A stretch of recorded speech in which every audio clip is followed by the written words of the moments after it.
ఎప్పటి నుండి అయితే లోన ఉన్న మిమ్మల్ని మీరు ఒక శక్తిగా అంటే ఆత్మగా అనుభవంతో గుర్తిస్తారో అప్పటి నుండి మీకు చుట్టూ కనబడుతూ ఉన్న మరియు జరుగుతున్న విషయాలలో ఇతరులకు కనబడని ఆధ్యాత్మికత కనబడుతుంది.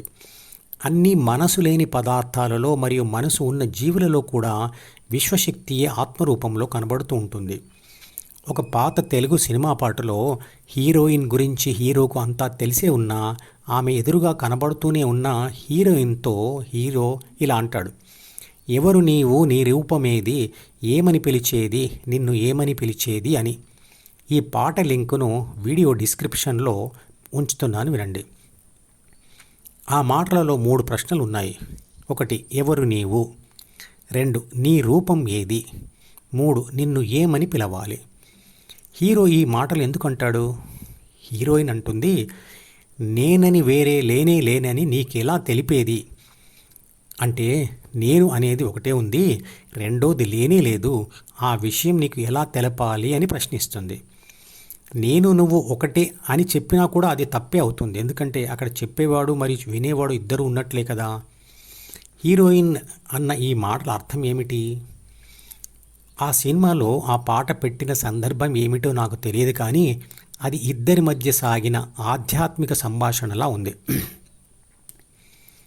స్త్రీ పురుష భేదాలతో ఉన్న శరీరాలు వేరు, వాటికి అనుగుణంగా ఏర్పడే ప్రాథమిక మరియు ద్వితీయ మనసులు కూడా వేరు. కానీ అన్ని ఆత్మలు వేరువేరు శరీరాలు ధరించి ఉన్నప్పటికీ అవి అన్నీ ఒకటే. అవి అన్ని విశ్వశక్తి యొక్క అంశలే, అంటే విశ్వశక్తియే. అది ధ్యాన ఫలితం పొందని వారికి తెలియదు. ఆ నేనుకు రూపం ఉండదు. అన్నీ ఒకటే అయినప్పుడు వాటన్నిటికి కూడా ఒకే పేరు ఉంటుంది, వేర్వేరు పేర్లు ఉండకూడదు కదా.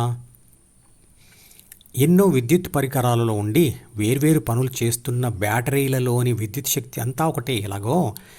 అలాగా అన్ని లేదా అందరి ఆత్మలు ఒకటే.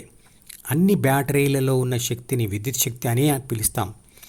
ఇద్దరిలో ఉండే నేను ఒకటే అయినప్పుడు ఆ ఒక్కటే ఒకదానితో మరొకటి మాట్లాడుకోవడం ఉండదు కదా. మీతో మీరే ఎలా మాట్లాడుకుంటారు? ఈ విషయం ఒకసారి 2 సార్లు 10 సార్లు చెప్పినా దానిని మనసుతో అర్థం చేసుకోలేరు. ఆ భావన మనసులో నిలబడదు. ధ్యాన అనుభవంతోనే అది పూర్తిగా తెలుస్తుంది మరియు శాశ్వతంగా ఉంటుంది. భగవద్గీత ఎన్నోసార్లు చదివితే కానీ, ధ్యాన సాధన చేస్తే కానీ అర్థం కాని కఠినమైన విషయం. ఎందుకంటే మనం బాహ్య ప్రపంచానికి మాత్రమే అలవాటు పడ్డాం. ఆ ప్రపంచంలోనే మన వయస్సు ఎంతో అంతకాలం గడిపాం కాబట్టి ఇందులోని విషయాలు ఎప్పుడూ ఎదురుపడలేదు. ఇంతకాలం మన లోపల 2 మనసులు ఉన్నాయని, వాటి ద్వారానే ఆత్మశక్తి ప్రపంచంతో వ్యవహరిస్తుందని మరియు మన శరీరం మీద జ్ఞానేంద్రియాలు ఉన్నాయన్న విషయం గురించి కానీ మనకు తెలియదు. మనలోని ప్రాథమిక మనసు మరియు ద్వితీయ మనస్సు అనే 2 మనస్సులు 2 పుస్తకాల లాంటివి. ఆ పుస్తకాలను చదివే ఆత్మ అన్ని ప్రాపంచిక పనులు చేస్తున్నదని కూడా ఎప్పుడు మనకు అనిపించలేదు. అందుకే లోపల విషయాలను అర్థం చేసుకోవడం కష్టంగా అనిపిస్తుంది. అర్జునుడు కృష్ణుడిలో ఉన్న విశ్వరూపాన్ని జ్ఞాననేత్రంతో చూస్తాడు, అంటే మానసిక అనుభవంలో గ్రహిస్తాడు. అలాంటి విశ్వరూపాన్ని యశోద తన కొడుకు అయిన కృష్ణుడి నోటిలో చూస్తుంది. అంటే కృష్ణుడు ధ్యానం చేస్తూ చేస్తూ శరీరాన్ని మనసును విడిచి తనలోనే శక్తి రూపంగా మిగిలిపోయిన యోగి. అతనిలోని ఆత్మశక్తియే పరిమాణంలో తేడా ఉన్న లక్షణాలతో చూస్తే విశ్వశక్తితో సమానమైంది. అతను శరీరంలోనే విశ్వశక్తిగా మిగిలిపోయాడు. ఆ విశ్వశక్తి వల్లే విశ్వమంతా ఆవిర్భవించింది. అందుకే అర్జునుడు మరియు యశోద కృష్ణుడిలో విశ్వాన్ని, అంటే విశ్వంలోని సూర్యచంద్రులను, గ్రహాలను, నక్షత్రాలను, భూమితో సహా సర్వస్వాన్ని చూశారు. అంటే తమ అనుభవంలో గ్రహించారు అని అర్థం. మధుపదం యూట్యూబ్ ఛానల్లోని ప్రతి వీడియోకి ఒక నెంబర్ ఇవ్వబడింది.